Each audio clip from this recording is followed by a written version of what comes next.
Lavalin അഴിമതി കേസിൽ കള്ളപ്പണം വെളുപ്പിച്ചു എന്നൊരു കേസുണ്ടായിരുന്നു.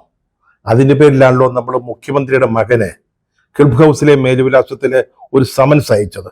സമൻസ് അടക്കം അതിന്റെ അന്വേഷണം അട്ടിമറിച്ചത് നമ്മൾ ഈ തന്ത്രം ഉപയോഗിച്ച EDയുടെ കൊച്ചി ഓഫീസിലെ അസിസ്റ്റന്റ് ഡയറക്ടറായിരുന്ന ഒരു PK ആനന്ദായിരുന്നു ഈ കേസ് അന്വേഷിച്ചിരുന്നത്. അദ്ദേഹത്തിനായിരുന്നു ചുമതല.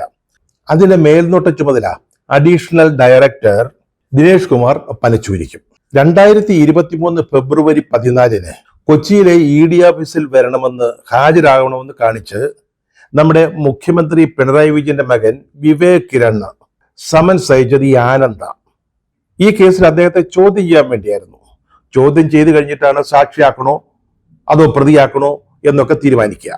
ഈ സമൻസ് മടങ്ങിയോ മടക്കിയോ അതിനെന്താണ് സംഭവിച്ചത് എന്ന് നമുക്ക് സത്യം പറഞ്ഞാൽ ഇപ്പോ അറിഞ്ഞുകൂടാ. എന്തായാലും വിവേക് കിരൺ ചോദ്യം ചെയ്യലിന് ഹാജരായില്ല. അതിന് മുഖ്യമന്ത്രി പറഞ്ഞ ഒരു ന്യായീകരണം, ഈ സമൻസ് വന്നോ അത് ഞങ്ങളാരും കണ്ടിട്ടേ ഇല്ല എന്നാണ്. അങ്ങനെ പറഞ്ഞൊഴിയുകയായിരുന്നു നമ്മുടെ മുഖ്യമന്ത്രി.